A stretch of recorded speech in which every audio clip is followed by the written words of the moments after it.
नमस्कार सभी उपस्थित जी। प्रतिभागियों को और श्रोतागणों को। सुषमा मल्होत्रा का न्यू जर्सी अमेरिका से अभिवादन, नमस्कार, प्रणाम करती हूँ। जैसा कि आज आप जी, जानते प्रणाम हैं, प्रणाम। धन्यवाद। जैसा कि आप जानते हैं कि आज हिंदी दिवस के उपलक्ष्य में अंतर्राष्ट्रीय संगोष्ठी का एक आयोजन किया है। और क्योंकि आज रविवार 14 सितंबर 2025 और मैं निर्मल रोशन साहित्यिक मंच अमेरिका के मासिक कार्यक्रम के लिए इसको आयोजित संयोजित और कर पाई, और आप सबको मिलने का सुनने का जो मुझे सौभाग्य प्राप्त होगा उसके लिए मैं बहुत ही प्रसन्न हूँ। और मेरे लिए ये सौभाग्यशाली दिवस है। जूम में हाँ है। कौन क्या मेरी जूम में है कि गूगल मीट में है? समझ गई। ओके। म्यूट कर लीजिएगा प्लीज। तो मुझे वैसे भी ऐसे जो मैं मासिक कार्यक्रम करती हूँ इनको संयोजित करते हुए आयोजित करते हुए, कभी अधिकतर कवि काव्य गोष्ठी होती है, गजल गीत संगीत के कार्यक्रम भी होते हैं। तो ये मेरी प्रसन्नता इसलिए भी मुझे होती है और मैं गर्वित महसूस करती हूँ क्योंकि मुझे अपने माता पिता के नाम पर इस एक मंच को बनाने का सौभाग्य प्राप्त हुआ। और इस मंच को चलाने में मैं धन्यवाद अभी कर देना चाहती हूँ कि मेरे पति डॉक्टर वेद मल्होत्रा, जो कि प्रोफेशनली साइंटिस्ट रहे, साइंस और मैथ का जिनका संबंध था, वो मेरा पूरा सहयोग देते हैं। तो आज के सौभाग्यशाली दिवस के लिए हम अपने कार्यक्रम को आगे बढ़ाते हैं। तो सभी लोग जानते हैं कि हिंदी दिवस प्रत्येक वर्ष 14 सितंबर को मनाया जाता है। 14 सितंबर 1949 को ही संविधान सभा ने ये निर्णय लिया था कि हिंदी केंद्र सरकार की आधिकारिक भाषा होगी। चूंकि भारत के अधिकतर क्षेत्रों में हिंदी भाषा बोली जाती थी, इसलिए हिंदी को राजभाषा बनाने का निर्णय लिया गया था। और इसी निर्णय के महत्व को प्रतिपादित करने और हिंदी को प्रत्येक क्षेत्र में प्रसारित करने के लिए 14 सितंबर 1953 में पूरे भारतवर्ष ने प्रतिवर्ष हिंदी दिवस के रूप में मनाने का एक निर्णय लिया गया था। और यह निर्णय 14 सितंबर को लिया था, इसलिए 14 सितंबर को ही हम हिंदी दिवस मनाते हैं। और ये दिन 14 सितंबर क्यों लिया गया था, बड़े एक छोटी सी मेरे पास है जिसको बोलते छोटी सी सूचना, छोटा सा उसका कारण जो पता चला है कि उस दिन हिंदी के मूर्धन्य साहित्यकार व्यवहार राजेंद्र सिंह का 50वां जन्मदिन था। वो एक साहित्यकार, तो उनका 14 सितंबर को जन्मदिन था 50वां, तो इसी कारण उस दिन उन्होंने इस भाषा को हिंदी भाषा को हिंदी दिवस के लिए श्रेष्ठ दिवस माना और उसको तब से मनाया जा रहा है। वैसे तो हिंदी दिवस की शुरुआत हमारे भारत के प्रथम प्रधानमंत्री जी ने 14 सितंबर 1949 को संविधान सभा द्वारा भी बात करी थी और उसको बढ़ावा दिया था, और जो बात उनकी पूरी हुई वो जाकर 1953 में हो गई। और एक संगठित सुझाव मिला और संगठित उसको समर्पित करने के लिए सबने अपनी सहमति दे दी। तो हमें बहुत खुशी की बात है कि आज हम हिंदी दिवस मना रहे हैं। और क्यों मनाते हैं, इसके कई कारण हैं जो कि हम सभी वक्ता जितने प्रतिभागी आज जुड़े हैं वे अपने अपने विचार हम सबके सम्मुख रखेंगे। भाषा सीखने का, भाषा पढ़ने का, भाषा को लेकर लिखने का, ये सब व्यक्तिगत होता है, लेकिन फिर भी अपने देश की भाषा के साथ जुड़े रहने का जो हमें मान अभिमान प्राप्त होता है, जो हमें सिखाता है कि अपनी भाषा से जुड़कर हम विदेशों में बैठकर भी क्या क्या कर रहे हैं या क्या क्या कर सकते हैं। और अपनी ही भाषा को सीखने से हमारे मन में राष्ट्र प्रेम जागता है, राष्ट्रीय एकता को बढ़ावा मिलता है और हिंदी के प्रति जागरूकता होती है। और जब भी हम भारत में जाते हैं तो हमारी इच्छा होती है कि हम अधिक से अधिक हिंदी में वार्तालाप करें। और जब हम यहाँ पर भी मिलते हैं भारतीयों से जो भारतीय मूल के हैं, हम हिंदी में बात करने की कोशिश करते हैं, प्रयत्न करते हैं। तो अब मैं कार्यक्रम को बढ़ाने के लिए, आगे बढ़ाने के लिए, सॉरी, कार्यक्रम को आरंभ करने के लिए मैं ये कहूंगी कि मैं गणेश जी का आशीर्वाद प्राप्त करती हूँ और उनको चाहती हूँ कि वो आशीर्वाद दें। माँ वक्रतुंड महाकाय सूर्यकोटि समप्रभा निर्विघ्नं कुरु मे देवा सर्व कार्येषु सर्वदा, सर्व कार्येषु सर्वदा। और माँ सरस्वती, माँ शारदे, उनसे भी नमन करके, क्योंकि हम सब लेखक, शिक्षक और किसी ना किसी क्षेत्र में पढ़ते पढ़ाते हैं, तो हमें माँ सरस्वती का वरदान भी प्राप्त होना चाहिए।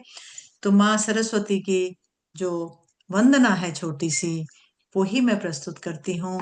या कुंदेन्दु तुषार हार धवला, या शुभ्र वस्त्रावृता, या वीणा वरदंड मंडित करा, या श्वेत पद्मासना, या ब्रह्माच्युत शंकर प्रभृति भिधेर्व सदा वंदिता, सा मां पातु सरस्वती भगवती निषेधाड्यापहा। तो इस प्रकार हम माँ सरस्वती, माँ शारदा से आशीर्वाद लेकर आज के अपने कार्यक्रम को आरंभ करते हैं। तो मैं सबको पहले थोड़ा सा परिचित करा देती हूँ, जितने श्रोतागण हमारे साथ जूम के माध्यम से जुड़े हैं या फेसबुक के माध्यम से जुड़े हैं। हमारे आज 4 प्रतिभागी हैं। इंदु बरोट हमारे साथ यूनाइटेड किंगडम से जुड़ रही हैं। डॉक्टर अजय ओझा मूल मूल निवासी नेपाल के हैं, शायद अभी वो भारत में हैं। शुभ्रा ओझा अमेरिका में शिकागो में रहती हैं।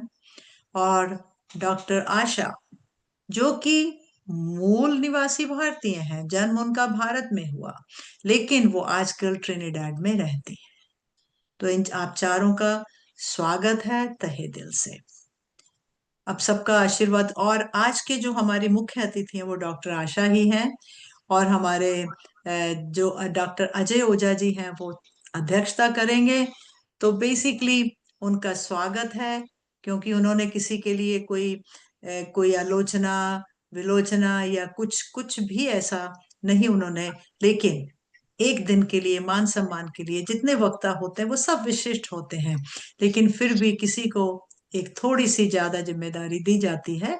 तो हमारे डॉक्टर अजय और आशा जी, आपको आपका जी धन्यवाद निर्मल सर, रोशन साहित्यिक मंच सुषमा पर। जी, हाँ जी। अजय कुमार झा जी हैं, ओझा नहीं है।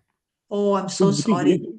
Oh I am so sorry, क्षमा अच्छा, चाहूंगी। देखिए कितनी बड़ी गलती कर, नहीं, कोई बात नहीं है। वो क्योंकि ओझा ही साथ होकर के झा हो गया है। क्योंकि शुभ्रा ओझा है ना, तो मैं 2 बार बोल गई, क्षमा चाहूंगी। बहुत अच्छा किया आपने मुझे, वेद जी करेक्ट कर दिया। मैडम, ऐसी हाथ कोई बात नहीं है। हाथ जोड़कर ऐसी क्षमा कोई बात चाहते नहीं। हैं। ओझा ही धीरे धीरे झा हो गए। तो तो आज मैं अब कार्यक्रम को आरंभ करते हुए शुभ्रा ओझा जी, जो कि शिकागो से जुड़ी हैं, उनको आमंत्रित करूंगी। लेकिन उनको आमंत्रित करने से पहले मैं उनका एक संक्षिप्त परिचय देना चाहूंगी कि ये, जैसे कि मैंने कहा, शिकागो में है आजकल, और ये रूट्स टू हिंदी की संस्थापिका, और ये हिंदी की वहां पर अध्यापिका है। इनका जो अपना शिक्षा का है, वो इन्होंने जीव विज्ञान में परास्नातक और बीएड प्राप्त किया है। और इनकी लेखक विधा, कविता, कहानी, साक्षात्कार और संस्मरण भी प्रकाशित होते रहते हैं। और ये कार्यक्रम करती हैं और ऑनलाइन साक्षात्कार के कार्यक्रम करती हैं, और 60 कवियों को काव्य पाठ के लिए मंच प्रदान कर चुकी हैं। अभी इनका प्रथम कहानी संग्रह आखिरी चाय प्रकाशित हुआ है 2024 में, और इनके अन्य साझा संकलन भी हैं। तो इस प्रकार ये बहुत ही हिंदी प्रेमी हैं, और हिंदी में लिखना, पढ़ना और पढ़ाना, ये इनका एक, इसमें इनकी रुचि है, और अपने मन से ये करती हैं। और शिकागो में तो प्रसिद्ध है ही, और अभी अंतर्राष्ट्रीय मंच पर भी बहुत ही जिसको हम अच्छे काम कहें या किसी तरह के करें, लेकिन ये बहुत ही व्यस्त रहती हैं और अन्य संस्थाओं से भी जुड़ी हुई हैं। सो ये राष्ट्रीय और अंतर्राष्ट्रीय मंच पर प्रसिद्ध है। शुभ्रा जी, आप आइएगा। बहुत बहुत धन्यवाद आपका, इतने प्यार से इतनी सुबह सुबह आमंत्रित करने के लिए। इससे अच्छी दिन की शुरुआत क्या हो सकती है। तो आपको और सर वेद सर को प्रणाम करते हुए, नमस्ते करते हुए और आपका नमस्ते। आशीर्वाद लेते हुए हिंदी दिवस की हार्दिक शुभकामनाएं देते हुए अपनी इन दो पंक्तियों से अपनी बात शुरू करना चाहूंगी। उंगली पकड़े साथ चलेगी, उंगली पकड़े साथ चलेगी, ऐसा कभी न सोचा था। उंगली पकड़े साथ चलेगी, ऐसा कभी न सोचा था। हिंदी मेरी पहचान बनेगी, ऐसा कब सोचा था। तो जी हाँ, आ, हिंदी मेरे साथ ही मेरी उंगली पकड़े नहीं, मैं अपनी बात को सही करना चाहूंगी। मैंने हिंदी के हाथ पकड़े हुए इतनी दूर अपने देश भारत से यहाँ पे आ गई, लेकिन एक माँ की तरह हिंदी ने कभी भी मेरा साथ नहीं छोड़ा। और आज मैं जो भी हूँ, जो बोल पा रही हूँ, वो सब कुछ हिंदी की वजह से है।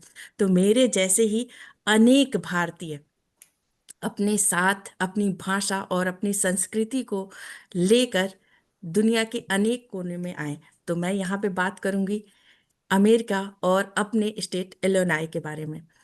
तो जब हम यहाँ पे आते हैं तो एक अभिभावक के रूप में हम ये सोचते हैं कि हमारे बच्चे अपनी भाषा, अपनी मातृभाषा से जुड़े रहें और अपनी भारतीय संस्कृति भी वो अपने साथ रखें।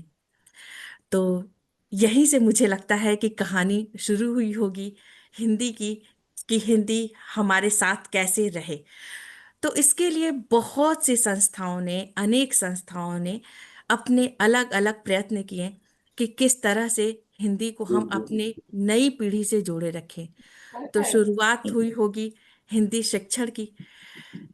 तो धीरे धीरे अनेक तरीकों से, चाहे वो यहाँ पे अमेरिका के हिंदी सिखाने के लिए, चाहे वो मंदिरों की मैं बात करूं, हिंदी स्कूलों की बात करूं, या फिर कॉन्सुलेट, जो कि अलग अलग स्टेट में हमारे भारतीय जो कॉन्सुलेट है, दूतावास है, वो अपना प्रयास जारी रखता है। जैसा कि अभी सुषमा जी ने जो पूरा इतिहास बताया, वही एक मुख्य कारण है कि यहाँ पे हमारे भारतीय जो कॉन्सुलेट हैं, मैं यहाँ पे शिकागो कॉन्सुलेट के बारे में जरूर से बात करना चाहूंगी, जो हर वर्ष 14 सितंबर और 10 जनवरी को विश्व हिंदी दिवस जरूर से ही उसको बहुत सी उत्साह के साथ यहाँ पे हम सभी मिलजुल के हिंदी प्रेमी वहाँ पे मनाते हैं। तो ये एक बहुत ही मुख्य कारण है। अब हम बात करते हैं कि जैसा कि कहा मैंने, मनाया हिंदी दिवस तो मनाया ही जाता है, उसके साथ साथ अनेक प्रयास किए जाते हैं कि बच्चे हिंदी से जुड़े रहें। अनेक संस्थाएं हैं, वो बच्चों को मौका देती हैं कि वो अपने गीत प्रस्तुत कर सकें, अपनी कविताएं सुना सकें। अभी आज ही हमारे वहाँ हमारे हमारे एरिया में हिंदी दिवस का एक सेलिब्रेशन हो रहा है, जिसमें भाषण प्रतियोगिता है हर उम्र के बच्चों के लिए। तो मुझे लगता है कि इस तरह के आयोजन बच्चों को हिंदी से जोड़े रखने के लिए बहुत ही ज़्यादा अच्छा काम हो रहा है कि वो जोड़े रखते हैं। और मुझे लगता है कि जब अमेरिका में हिंदी पढ़ने और पढ़ाने की बात होती है, तो एक बहुत ही मुख्य कारण है कि रुचि बनी रहे बच्चों की हिंदी से। जब वो मन लगा के सीखेंगे, पढ़ेंगे, तभी वो लंबे समय तक जुड़े रह सकते हैं हिंदी भाषा से। अगर वो उनको बोरियत होने लगी, अगर उन्हें मजा नहीं आया, तो मुझे लगता है कि कोई भी भाषा हो, फिर आप उसको बहुत लंबा लेके नहीं जा सकते। तो मुझे लगता है ये अलग अलग तरह के जो आयोजन हैं अन्य संस्थाओं और हिंदी स्कूलों के द्वारा होते हैं, वो मुझे लगता है कि बच्चों को हिंदी से जोड़े रखने का बहुत बड़ा प्रयास है और बहुत जरूरी प्रयास भी है। और अगर अब मैं बात करूं कि हिंदी शिक्षण के बारे में अमेरिका में रहते हुए, तो मुझे लगता है कि ये थोड़ा भारतीय जो पारंपरिक जो तरीका होता है हिंदी पढ़ाने का, वो यहाँ पे थोड़ा अलग हो जाता है।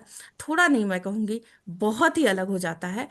हम उन्हें अलग अलग विधि से शिक्षण विधियों को इंट्रोड्यूस करते हैं, उनसे परिचय कराते हैं और उनके विद्यार्थियों के स्तर को देखते हुए उनको अलग अलग माध्यम से हिंदी पढ़ाने की सिखाने की कोशिश करते हैं।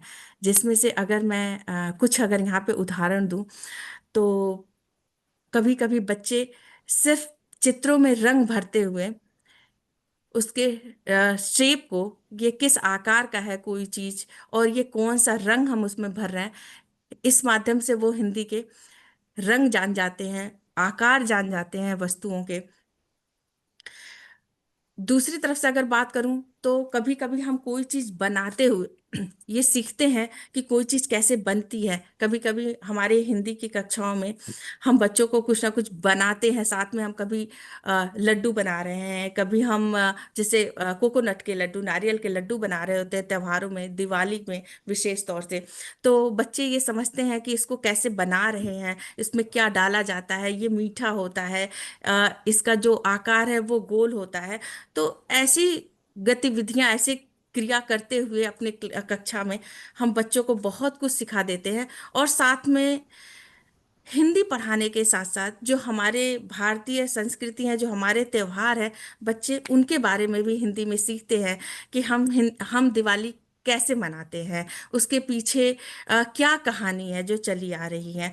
ये सारी चीजें हिंदी कक्षाओं में बताते हुए, बात करते हुए हम एक दूसरे से यह भी जानते हैं कि आपके घर की कुछ जो पारंपरिक जो रीति रिवाज है दिवाली पे या अन्य त्योहार पे भी, वो क्या है, क्या वो आप अपनी कक्षाओं में अपने सहपाठियों के साथ साझा करना चाहेंगे।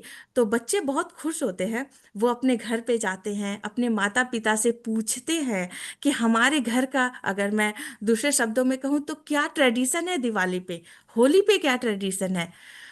तो वो बातें करते हैं। कभी कभी कक्षाओं में ये भी बच्चों को बताया जाता है कि आप ये पूछने के साथ साथ आप यह भी पूछें कि जब आपके माता पिता छोटे थे तो वो कैसे दिवाली को, दशहरा को या फिर होली को वो कैसे मनाते थे अपने माता पिता के साथ।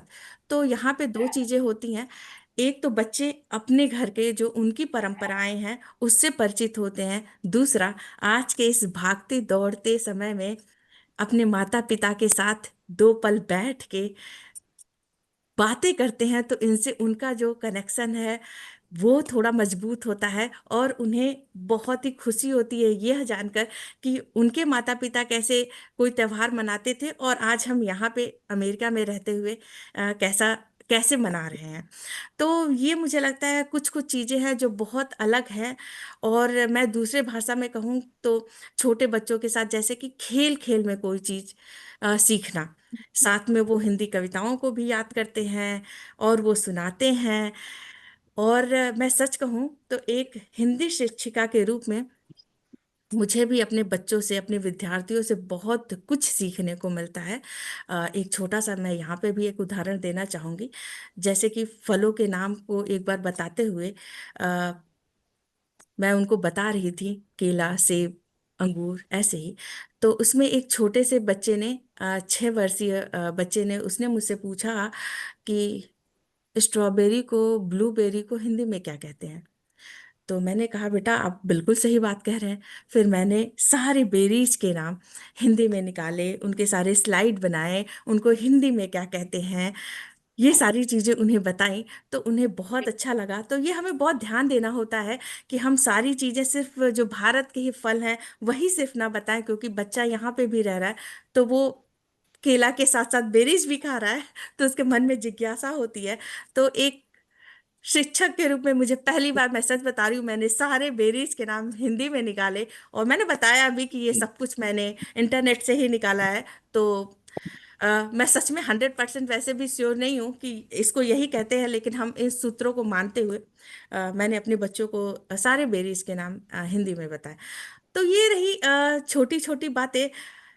एक चीज मैं यहाँ पे अवश्य कहना चाहूंगी अपने स्टेट के बारे में, अपने इलोनाय प्रांत के बारे में। अ, हिंदी भाषा अपने अपने स्तर पे ही यहाँ पे चाहे वो संस्था हो या माता पिता हो, वो बच्चों को सिखा रहे हैं। लेकिन अभी स्कूल, जो मैं पब्लिक स्कूल की बात कर रही हूँ, अभी वहाँ पे एक बोलते हैं कि कक्षाओं में भी हिंदी नहीं आ पाई है। तो उसके लिए हमारा कॉन्सुलेट अपनी तरह से पूरा प्रयास कर रहा है कि आने वाले वर्षों में ये हिंदी भाषा एक प्रॉपर लैंग्वेज की तरह हमारी हिंदी कक्षाओं में भी पढ़ाई जाए, ताकि अन्य जो संस्थाएं हैं उनकी थोड़ा काम आसान हो जाए और वो और उत्साहित हो जाए कि अब हमारे बच्चे नॉर्मल जो हमारी पब्लिक स्कूल है वहाँ पे भी हिंदी जाके पढ़ सकते हैं।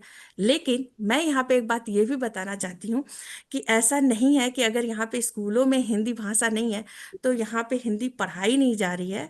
आपको ये जानकर और सुनकर बहुत आश्चर्य होगा कि शिकागो विश्वविद्यालय में हिंदी प्रॉपर पढ़ाई जाती है कॉलेज लेवल पे।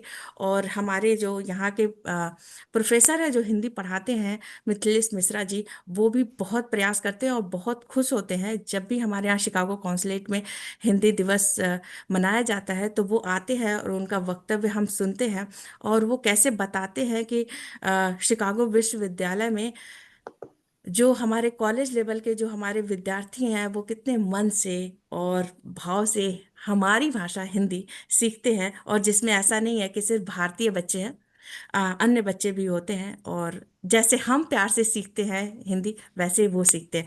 तो मैं अपनी बात को अब यहीं पे विराम देना चाहूंगी और अब ये मंच मैं आदरणीय सुषमा जी को वापस देती हूँ और उम्मीद करती हूँ कि जो मैंने अपनी बात कही है वो आप तक पहुंची होगी। तो आप सभी को हिंदी दिवस की हार्दिक शुभकामनाएं। बहुत बहुत बढ़िया शुभ्रा जी, आपने बहुत ही उत्तम और बहुत ही व्यवहारिक और बिल्कुल जो सामयिक है आज के दिन के लिए, वो आपने बहुत अच्छा वक्तव्य दिया और आपने बताया। लेकिन मुझे अपना, अगर आप बताना चाहें तो जहां पर आप हिंदी पढ़ा रही हैं, मैं 1 मिनट ले लेती हूँ। जी जी उस स्कूल का कोई नाम है कि किस जी ग्रुप के बिल्कुल। साथ, आप किस ग्रुप के साथ जुड़ी हैं? जी मैं किसी भी ग्रुप के साथ नहीं जुड़ी हूँ, मतलब अन्य संस्थाओं हिंदी जो प्रचार प्रसार में उससे जुड़ी हूँ। लेकिन जो मेरे बच्चे हैं जो आपने बहुत अच्छा वैसे प्रश्न किया, मैंने सारी चीज़ें बता दी और मैंने अपने ही बच्चों अपने, मैं इसे स्कूल कहना पसंद नहीं करती हूँ, मैं उसे रूट्स टू हिंदी परिवार कहती हूँ। मुझे लगता है कि हम एक दूसरे के साथ एक परिवार की तरह मिलकर सीखते हैं और आगे बढ़ते हैं। तो जी हाँ, मेरे पास जो भी हिंदी के विद्यार्थी हैं वो रूस टू हिंदी परिवार के थ्रू ही जुड़ते हैं और मैं उन्हें हिंदी पढ़ाती हूँ। तो ये मेरा अकेले का प्रयास है, एक बहुत ही छोटे लेकिन मजबूत इरादों के साथ। बहुत तो खूब, बहुत खूब, बहुत बहुत आप सुंदर, बहुत हिं- सुंदर, बहुत बिल्कुल सुंदर जी। बिल्कुल जी। हिंदी के लिए आप बहुत उत्तम कार्य कार्य कर रही हैं और इसी तरह करती जाएं और बहुत जुड़ी बहुत रहें। बिल्कुल, बहुत बहुत आभार, धन्यवाद आपके समय का। अब मैं जितने और लोग बाद में जुड़े हैं उन सबका तहे दिल से धन्यवाद करते हुए कार्यक्रम को आगे बढ़ाती हूँ। इंदु बरोड़ जी जुड़ गई हैं, राइट? हाँ जी, हाँ जी। नमस्ते इंदु जी। नमस्ते इंदु जी, आप तैयार हैं इंदु जी? बिल्कुल बिल्कुल, आपने थोड़ा टाइमिंग गलत डाला मेरे था तो मैं मेरे उसमें से कंफ्यूज हो गलती गई। हुई, मेरे से गलती हुई, जी जी। क्योंकि मेरे मामा रहते हैं नॉर्वे में। तो मेरे दिमाग में छह अच्छा। घंटे का रहा, तो मैंने सोचा कि इंग्लैंड में भी 6 घंटे का डिफरेंस होगा। आगे से हाँ आगे जी। से सर्च करके टाइम डालूंगी, नहीं तो टाइम नहीं डालूंगी, सिर्फ इंडिया और यूएसए का ही डालूंगी। हाँ नहीं नहीं, कोई बात नहीं। नहीं नहीं, पर चलो टाइम से जुड़ गए हो, सबसे बड़ी बात है हाँ, नहीं ना, इंदु तो जी कोई आप जुड़ परेशानी। गई। चलिए अब मैं थोड़ा सा इंदु जी का भी परिचय दे दूं। और उससे पहले मैं, जैसे कि अभी ये शुभ्रा जी बता रही थी, तो बहुत से लोग कविता और वो लिख रहे हैं। तो हमारे एक प्रेम विज जी चंडीगढ़ से, उनकी अभी अभी एक कविता प्रकाशित हुई है, हम सबकी भाषा हिंदी है, सभी को गले लगाने वाली हम सबकी भाषा हिंदी है, बच्चों को लोरी सुनाने वाली हम सबकी भाषा हिंदी है। तो देखिए, कबीर के दोहे, तुलसी के दोहे, मीरा के भजन, सुर की बंसी, ये सब हम लोगों ने जितने भजन बचपन से सुने या सीखे हैं वो सब हिंदी भाषा में है।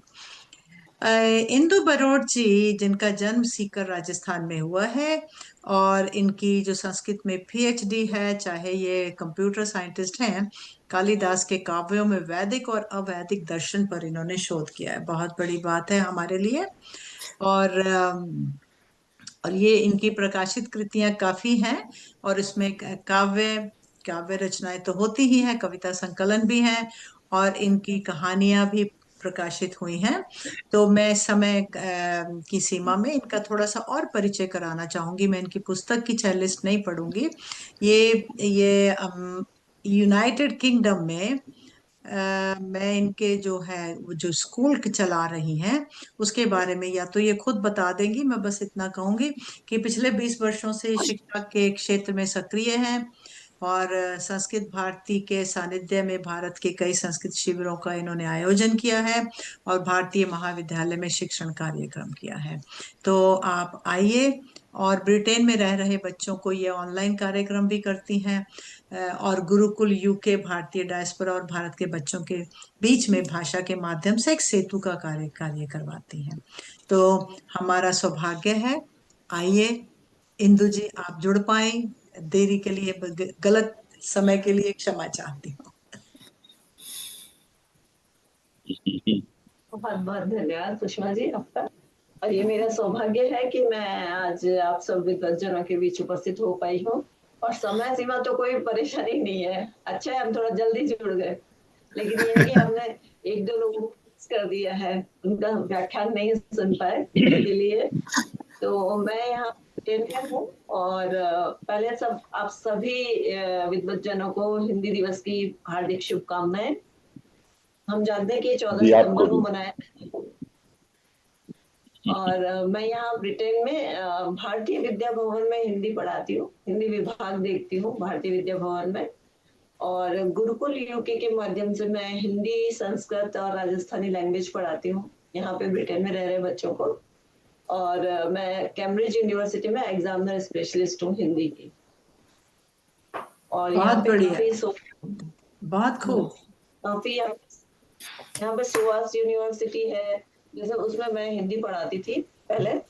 लेकिन अभी बच्चों की एजुकेशन की वजह से थोड़ा दूर शिफ्ट हो गए, तो उसको मुझे छोड़ना पड़ा है। लेकिन अभी बाकी हिंदी के कार्यक्रम जारी हैं। तो हमें पता है कि हमारा यहाँ पे मकसद क्या है, हिंदी भाषा को बढ़ावा देना और लोगों को इसके महत्व के बारे में जागरूक करना। अभी हम ये भी जानते हैं कि भारत में हिंदी की जो आधिकारिक भाषा है हिंदी, पर ये अभी तक राष्ट्रीय भाषा नहीं है। और राष्ट्रीय भाषा न होने के कारण अभी भी कुछ हद तक हिंदी पिछड़ी हुई प्रतीत होती है, कि स्कूलों में हिंदी है लेकिन इतना प्रयोग नहीं होता हिंदी भाषा का अपने भारत में। क्योंकि भारत में इंग्लिश स्कूल्स चल रही हैं, तो उसमें हिंदी भाषा नहीं बोली जाती है। लेकिन वहाँ मुझे लगता है भारत में पिछड़ रही है, और ये अन्य देशों में अपनी फैला रही है। यहाँ पे बच्चे इंग्लिश भाषा पढ़ते हैं लेकिन हिंदी भाषा सीखते हैं, और बहुत ही उत्सुकता के साथ, चाहे वो एडल्ट एज में हो चाहे बच्चे हो, सब हिंदी भाषा को बहुत ही उत्सुकता के, बहुत ही जिज्ञासावश सीखते हैं हमारी भारतीय संस्कृति को, कि किस तरह से हमारी भारतीय संस्कृति आगे बढ़ रही है। तो ये सब सीखना चाह रहे हैं। और जैसे कि शुभ्रा जी ने कहा कि यहाँ पे स्कूलों में हिंदी नहीं पढ़ाई जाती, सबसे बड़ा यही प्रॉब्लम है कि स्कूलों में हिंदी नहीं है। तो स्कूलों में हिंदी ना होने के कारण जो यहाँ के लोग हैं वो देखते हैं स्कोप नहीं है हिंदी का, तो थोड़ा सा पैर अपना पीछे कर लेते हैं और वो हिंदी नहीं पढ़ पाते हैं। लेकिन जो इंडियन डायस्पोरा के लोग हैं वो ये देखते हैं कि उनके जो पेरेंट्स हैं वो भारत में रहते हैं, और हर आदमी यही चाहेगा कि हमारे बच्चे हमारे परिवार से कैसे जुड़ने का जो एक काम है वो कौन करेगा, वो हिंदी भाषा करती है। जब बच्चे यहाँ से जाते हैं अपने दादा से, अपने नाना नानी, इनसे हिंदी भाषा में बात करते हैं, तो एक तरह का अटैचमेंट हो जाता है उनमें आपस में। अगर वो हिंदी ही नहीं सीखेंगे तो वो एक दूरी बनी रहेगी, जिससे बच्चों में डिस्टेंस बढ़ता जाएगा। तो यहाँ पे बहुत सारी संस्थाएं हैं, मंदिरों में हिंदी पढ़ाई जाती है, और हमारे यहाँ पे भारतीय उच्चायोग है, वो बहुत अच्छे प्रयास कर रहे हैं हिंदी के लिए अलग अलग तरीके से, कि किस तरह से हिंदी पढ़ाई जाए। और यहाँ पे अभी हमने 35 साल पूरे किए हैं। हिंदी शिक्षा समिति एक ऑर्गेनाइजेशन है जो 35 साल से यहाँ हिंदी पढ़ाने का कार्य कर रही है। तो आप देख सकते हैं कि 35 साल हो गए लोगों को हिंदी पढ़ाते हुए। तो जो उस संस्था में हिंदी पढ़ते थे वही बच्चे आज पढ़ा भी रहे हैं उसी संस्था में। तो ये हमारे लिए बहुत गर्व की बात है कि वहां से सीखे हुए बच्चे ही शिक्षक बन गए हैं। लेकिन यही है कि यहाँ पे गवर्नमेंट का कोई वो नहीं है हम लोगों को। अगर गवर्नमेंट का थोड़ा बहुत सपोर्ट हो, थोड़ा स्कूल में हो, तो अभिभावक भी थोड़ा उसको पॉजिटिव से देखेंगे। लेकिन ये है, पर हाँ, यहाँ पे जैसे होली दिवाली होती है तो बच्चे प्रॉपर तरीके से, मुझे ऐसा लगता है भारत के बच्चे इतने संस्कारिक नहीं होंगे जितने विदेश में रह रहे बच्चे हैं, जो हिंदी और संस्कृत को इतने अच्छे से गले लगाते हैं। जैसा कि शुभ्रा जी ने कहा कि होली दिवाली जैसे हर त्योहार यहाँ के बच्चों को पूरी जानकारी है कि होली हम क्यों मनाते हैं, होली की कहानी के बारे में पता है, दिवाली क्यों मनाते हैं, दिवाली की जो पूरी कहानी है उसके बारे में उनको पता है। तो ये हमारे लिए बहुत गर्व की बात है कि जब छोटे बच्चे हैं वो एक चीज पूछते हैं, और हम जैसे शिक्षक के लिए है कि हम खुद भी उन बच्चों से बहुत चीजें नई सीखते हैं। जैसे शुभ्रा जी ने बताया कि फ्रूट का नाम, तो बिल्कुल सही है। वो कहाँ कहाँ से किस तरह के क्वेश्चन लेके आते हैं हिंदी के प्रति। ऐसा नहीं है वो इंग्लिश पे उनको नहीं, जब वो क्लास में आएंगे तो हिंदी के प्रति उनकी जो उत्सुकता है वो देखते हुए बनती है। तो उनसे हम जब शिक्षक होकर हम बच्चों से बहुत चीजें सीख जाते हैं। अभी हम नागपुर में एक टीचर्स ट्रेनिंग हुई थी, तो वहां पे भी हमें सिखाया गया था कि जो हिंदी का शिक्षक हो उसका कार्य है कि वो ऐसा समझो कि वो एक पिक्चर बना रहा है जिसमें डायरेक्टर भी वो खुद है, एक्टर भी वो खुद है और प्रोड्यूसर भी वो खुद ही है। उसको ही करना है कि हर बच्चे को किस तरह से एंगेज रखना है, कि किस तरह से, क्योंकि हिंदी यहाँ पे द्वितीय भाषा है इसलिए बच्चों में इतना इंटरेस्ट नहीं होगा। शिक्षक की एक ड्यूटी बन कार्य होता है कि उन बच्चों को किस तरह से एंगेज रखा जाए और बच्चे नेक्स्ट डे वापस क्लास में कैसे आए। तो ये हमारे लिए एक बहुत बड़ी चुनौती हो जाती है बच्चों के लिए। और अभिभावक है वो ऐसा करते हैं कि उनके लिए अदर एक्टिविटीज है, जैसे स्विमिंग हो गई, कराटे हो गए, या और भी बैडमिंटन, वो सब सीखने हैं बच्चों को, ये बहुत जरूरी है। लेकिन कभी कभी वो हिंदी की क्लास मिस कर देते हैं, जिससे क्या है वो बच्चे अपना पैर पीछे खींच देते हैं। तो ये मेरी अभिभावकों से एक बहुत बड़ी रिक्वेस्ट है कि जिस तरह आप अनदर एक्टिविटीज को मानते हैं, उनको बढ़ावा देते हैं, वैसे ही अपनी भाषा को भी दें। क्योंकि क्या है, अब हम विदेश में रह रहे हैं और भाषा हम तक ही सीमित नहीं रहनी चाहिए। हमारी ड्यूटी है कि हमारे आगे की जनरेशन ये सीख पाए, और अच्छे से जब तक वो अपने भाषा के प्रति कॉन्फिडेंस नहीं होंगे, वो अपनी आगे की पीढ़ी को किस तरह सिखाएंगे। तो ये हमारे लिए बहुत बड़ी चुनौती है, और पेरेंट्स के लिए भी बहुत बड़ी चुनौती है कि उनको थोड़ा स्ट्रिक्ट होके बच्चों को कहना चाहिए कि भाई हिंदी सीखे। हमारे बच्चे यहाँ पे आते हैं, वो इतनी छोटी छोटी सी कविताएं पढ़ते हैं हिंदी के लिए। जैसे उन्होंने छोटी सी गिनती है, अब 1 से 10 तक की है, तो खुद बना के लेके आते हैं बहुत अच्छी अच्छी छोटी छोटी कविताएं। अभी एक मेरे पास पढ़ती है बच्ची, उसने 26 जनवरी के 15 अगस्त के टाइम में इतनी सुंदर एक कविता बनाई थी तिरंगा की। तो ये बच्चों की खुद का जिज्ञासा है, खुद की उत्सुकता है, उनको कोई रोक टोक नहीं है। जबकि भारत में क्या है, पढ़ाई का इतना ज्यादा प्रेशर है कि वो रटते हैं, वो उसको सीखते नहीं है, वो रटते हैं। तो तो मुझे लगता है कि भारत में भी बच्चों को हिंदी सिखाई जाए, न कि रटाई जाए। एक एक कविता जैसे है वो सब उनको सिखाए, उनका एक एक महत्व बताया जाए। ये नहीं कि हमें 10वीं तक बोर्ड है तो हमें हिंदी पढ़ना है, उसके बाद में तो हिंदी छूट ही जाएगी। ऐसा नहीं होना चाहिए। यहाँ पे आप देखिए, बच्चों को पता है कि गणतंत्र दिवस मनाने जा रहा है, तो क्यों गणतंत्र दिवस किस तरह से मनाया जाता है, भारत में क्या होता है, वो एक एक चीज को अच्छे से मतलब सीखते हैं। तो तो हमें भी बहुत खुशी होती है जब हमारे बच्चे पढ़ते हैं, और जब वो आगे जाके बोलते हैं। और जब सबसे बड़ी बात है कि जब समर के बाद में जब बच्चे वापस आते हैं यहाँ पे सितंबर में, तो सितंबर में जब फोन आते हैं उनके भारत से हमारे पास में कि आपने हमारे बच्चों को इतना अच्छा संस्कारिक बना दिया है कि वो हमसे हिंदी में बात करते हैं, वो हमसे हिंदी में पूछते हैं कि दादा ये आरती कौन सी है, नानी आप बताओ आपके बगीचे में क्या क्या उगता है। तो जब वो ऐसी बातें करते हैं तो हमें ऐसा लगता है कि बिल्कुल हमारे हृदय के पास पहुंच चुके हैं बच्चे। तो ये हमारे लिए बहुत बड़ा सम्मान होता है, इतना अच्छा बच्चे यहाँ से सीखते हैं। तो मुझे ऐसा लगता है कि भाई विदेशों में हिंदी का प्रचार और प्रसार बहुत अच्छा हो रहा है, लेकिन यहाँ की सरकार को भी थोड़ा सहयोग देना चाहिए जिससे स्कूलों में ये शिक्षा दी जा सके हिंदी की।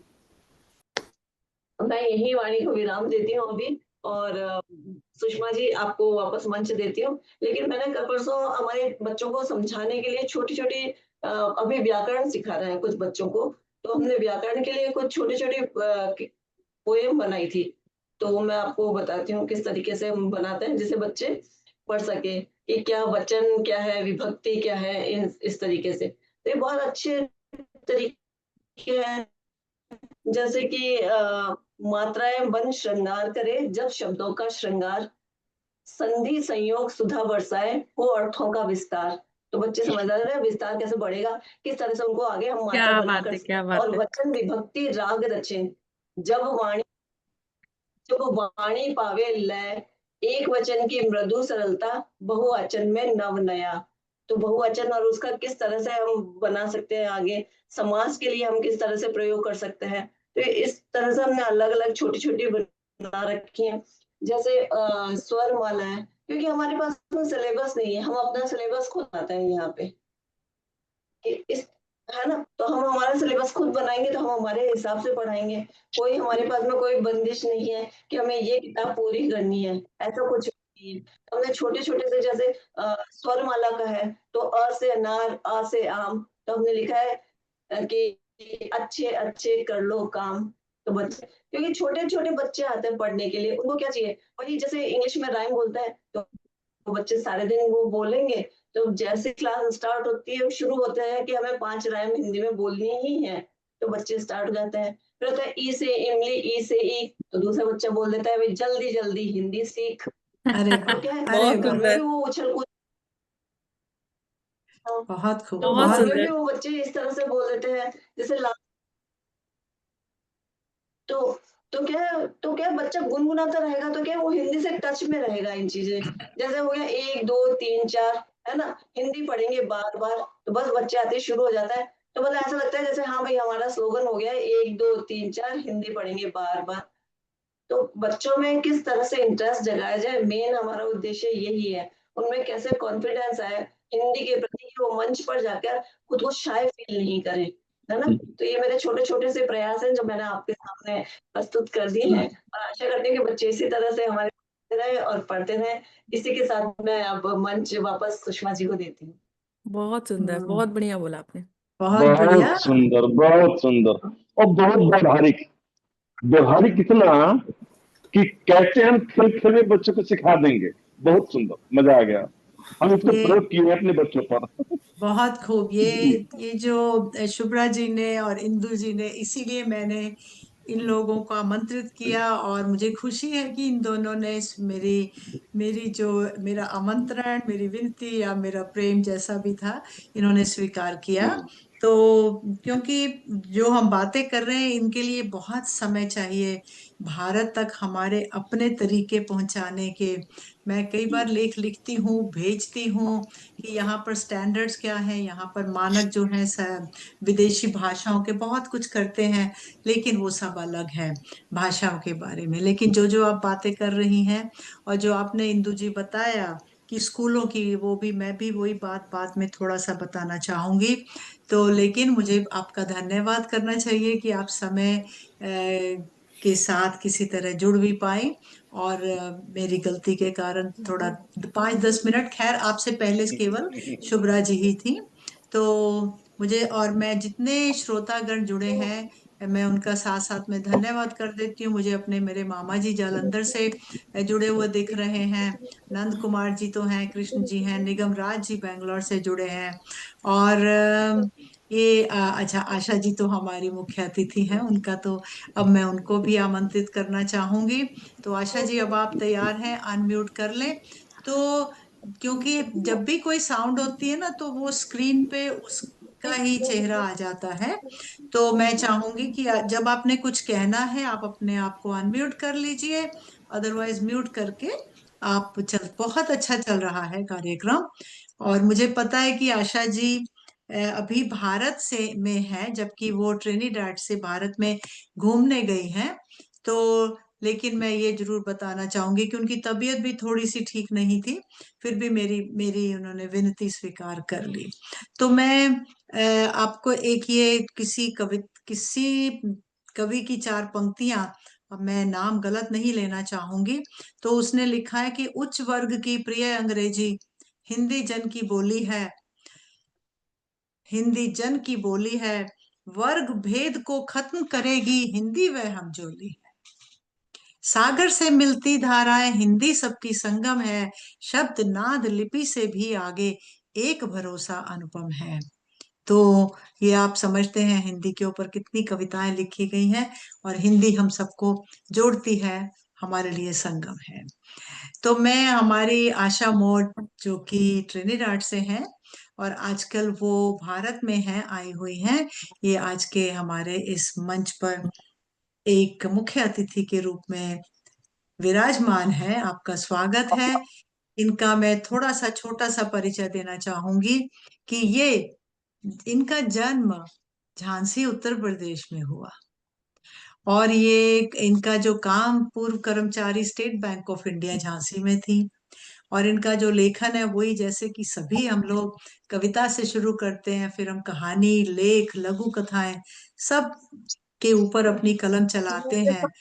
इन्होंने, और ये कविता से शुरू करते हैं, फिर हम कहानी, ये किसी को किस नाइन, ये कौन है, ये कौन है जो, ये कोई है, किसकी आवाज आ रही है? वेद सर, आप नामदेव, उनको म्यूट कर दीजिए। नामदेव जी का है कुछ शायद वहां से। हाँ, आप कर दिया, मैंने उनको म्यूट कर दिया जी। अरुण हाँ जी, नामदेव थे। हाँ जी। तो ये पश्चिम काशी मंदिर ट्रिनिडाड और टोबैगो में है आजकल, और वहाँ की हिंदी की विगत शिक्षिका, जयलक्ष्मी अनाथालय आश्रम में बच्चों को हिंदी अध्यापन, जो कि हम अक्सर सप्ताह में एक बार ही कर पाते हैं, और ये भारतीय उच्चायोग ट्रिनिडाड और टोबैगो द्वारा हिंदी की सेवाओं के लिए सम्मानित भी की गई हैं, और इनके जो लेखन, कविताएं हैं, विभिन्न पत्रिकाओं में प्रकाशित हो चुकी हैं। तो इनका प्रवासी भारतीयों की मासिक ई पत्रिका गर्भनाल में भी ये परामर्श मंडल में भागीदारी करती हैं। तो ये managing director Saint Clair MRI centre Trinidad में 2024 में मेरी कविता माँ को भारत के दामोदर ठकरसी विश्वविद्यालय के MA के पाठ्यक्रम में भी लिया गया। ये सब हमारे लिए बहुत गर्व की बात है, और हमें खुशी है कि आज आप निर्मल रोशन साहित्यिक मंच के पटल पर आई हैं, विराजमान है। मुझे बहुत प्रसन्नता हो रही है। मुझे मालूम है कि ट्रिनिडाड टोबैगो से भारत यात्रा पर है, लेकिन हमने आपको आज काम पे लगा दिया। आपका धन्यवाद। तो आइएगा, आपका स्वागत है। आप बताइए कि ट्रिनिडाड टोबैगो में, देखिए, जो जो विश्व हिंदी दिवस है वो 10 जनवरी को होता है। मैं उसके बारे में आज हम बात कोई नहीं करेंगे। आज हिंदी दिवस है 14 सितंबर का।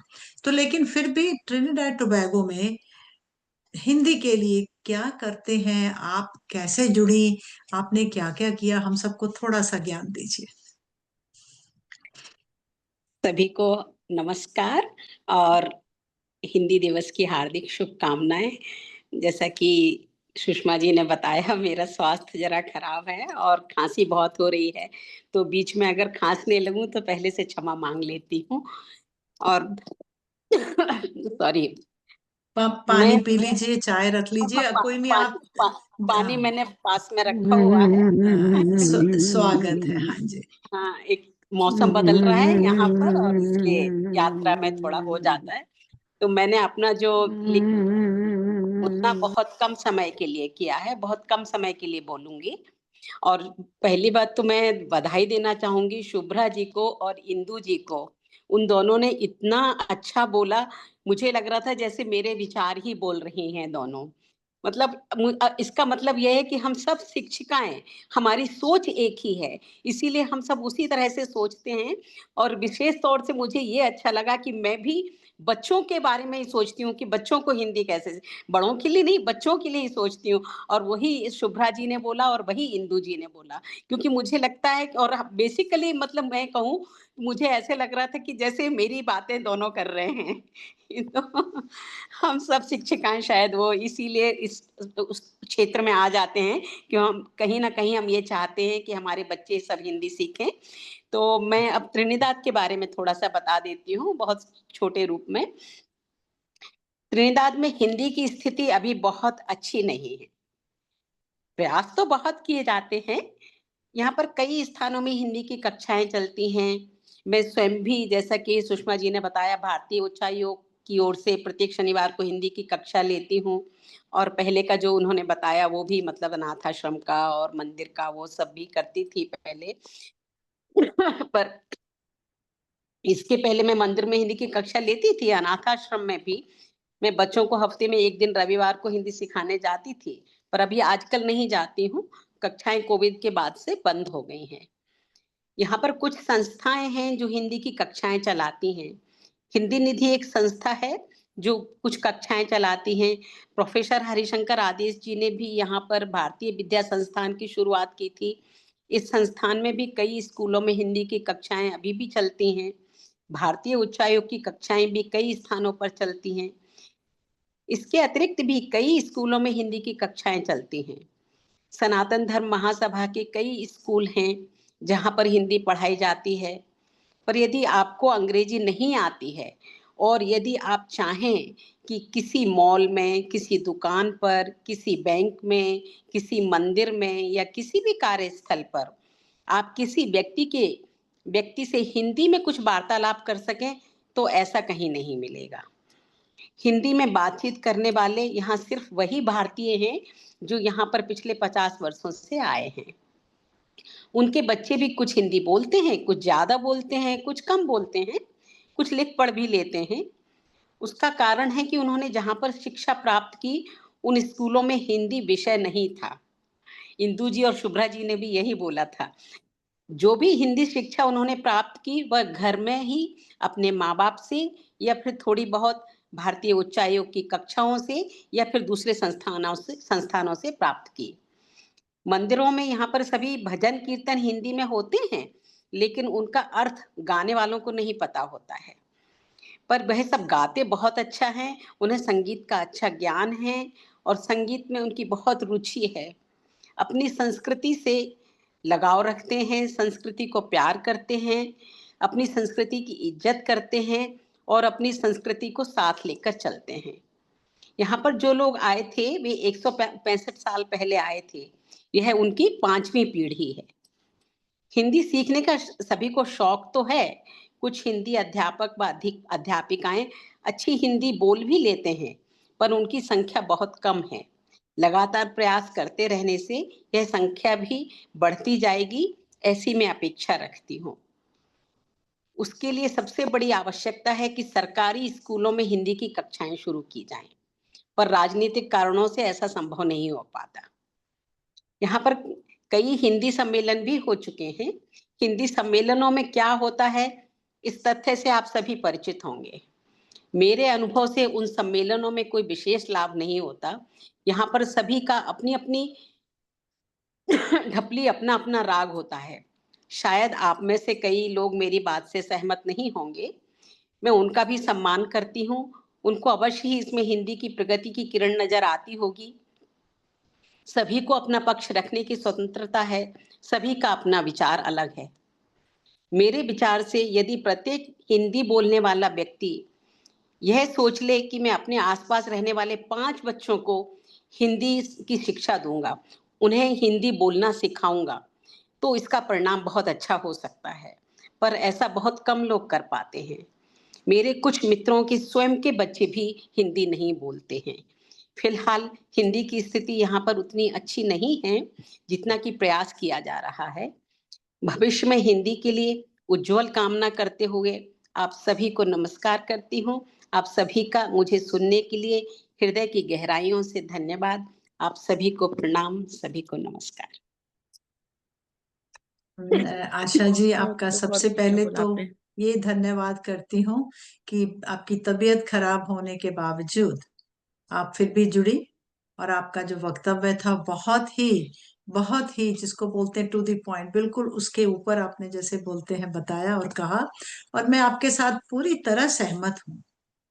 मैं जब बोलूंगी तो कुछ आप सुनेंगे मुझे भी, और वही कहानियां हैं, वही बातें हैं, वही चर्चाएं हैं हिंदी के लिए, हिंदी दिवस के लिए, हिंदी सम्मेलनों के लिए। हम क्या कर रहे हैं, क्या हो रहा है, तो फिर भी हम अपने मन से, अपने दिल से हम करते जा रहे हैं। और जो आपने ट्रिनिडाड टोबैगो की जो बात बताई है वो भी 100% बिल्कुल सही है। मैं अपने जो अपना थोड़ा सा विचार प्रकट करूंगी या जब मैं उसको प्रस्तुत करूंगी, लेकिन पहले बताती हूँ कि यहाँ पर मेरे भी विद्यार्थी जो कि गयाना, ट्रिनिडाड टोबैगो, जमैका, जहां से भी हैं, वो इतना धर्म को मानते हैं, इतने वो सांस्कृतिक बच्चे हैं। उनको हिंदी, उनको भजन आते हैं, उनको गीत गजल आती है, उनको मंत्र, और इतनी ज्यादा वो संस्कृत की नॉलेज, ज्ञान रखते हैं, लेकिन हिंदी बोलनी पढ़नी नहीं आती। तो और आप विश्वास करेंगी, मैं बताऊंगी अपने कार्यक्रम के बारे में भी कि क्या क्या किया हमने। वो बच्चे आकर बस यही बोलते हैं, मुझे हिंदी बोलनी है। तो कुछ चल पड़ते हैं, कुछ नहीं, लेकिन फिर भी मुझे आपका धन्यवाद करना है कि हम सब इसी तरह जो कर रहे हैं, हम मन से कर रहे हैं, हम निस्वार्थ भावना से कर रहे हैं, क्योंकि हमें इस भाषा से प्रेम है, हमें अपनी जन्मभूमि से प्रेम है, अपनी मातृभाषा से प्रेम है, इसलिए हम सब जुड़े हुए हैं और हम करते हैं, करते रहेंगे। और अब मैं कार्यक्रम को आगे बढ़ाते हैं और फिर भी हम बातचीत करेंगे, आगे भी हम चलेंगे इसी को लेकर। तो अब मैं पहले ये कहना चाहूंगी कि ये एक 4 पंक्तियां, ये मुझे किसकी है मैं फिर नाम नहीं लूंगी, कि या तो निराला जी की या कोई आजकल के कुछ कवि की होंगी। उन्होंने लिखा है कि पूरा देश सुनो गाता है, फिर हिंदी का गाना। पूरा देश सुनो गाता है, फिर हिंदी का गाना। हिंदी सिर धुन कर पछताती, बिखरा ताना बाना। हिंदी को गंगा कहता है, गंगा को वह माई। हिंदी को गंगा कहता है, गंगा को वह माई। इस जबान में मगर नहीं होती उसकी सुनवाई। हम हैं हिंदी, हिंदी है हम, रटता राग पुराना। सो जो आपने बात कही है, ये पंक्तियां तो बिल्कुल उसके ऊपर फिट होती हैं, उसके ऊपर बिल्कुल सजती हैं। बहुत बढ़िया, बहुत बढ़िया, वास्तव में बहुत अच्छा।